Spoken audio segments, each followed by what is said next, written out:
পরীক্ষা হয়েছে সেই সার্কুলারের আলোকে ভর্তি কার্যক্রম সম্পন্ন হয়েছে। তার এই ধারাবাহিকতায় ক্লাস সম্পন্ন হচ্ছে।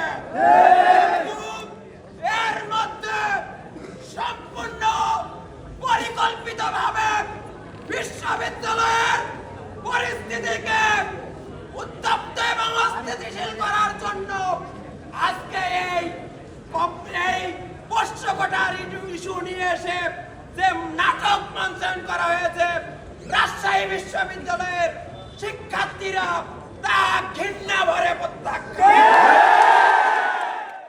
প্রমাণ বহন করে। আজকে রাজশাহী বিশ্ববিদ্যালয়ের এই গণজামায়াত আমরা যদি খেয়াল করি, এখানে রাজশাহী বিশ্ববিদ্যালয়ের সকল দল মত পথের মানুষের মিশ্রণ হয়েছে। সেই দিন পোষ্য কোটা বাতিল করা হলো, পরিকল্পিতভাবে বৃহস্পতিবার করার উদ্দেশ্য হচ্ছে যে শুক্রবার এবং শনিবারে যেন শিক্ষার্থীরা আন্দোলন করতে না পারে।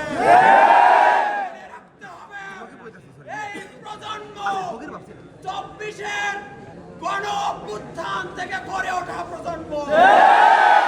ওই ধারাবাহিকতায় সেই দিনও শিক্ষার্থীরা নেমে এসেছিল। আমাদের সহযোদ্ধা আলছারিয়ার শুভ, আমাদের সহযোদ্ধা সজীব সহ আমাদের সহযোদ্ধা সোহরাওয়ার্দী হলের রমজানুল মোবারক, সালাউদ্দিন সহ তারা এই আন্দোলনে অংশগ্রহণ করেছিল। আজকে আমরা দেখলাম যে সেখানে হামলা হয়েছে।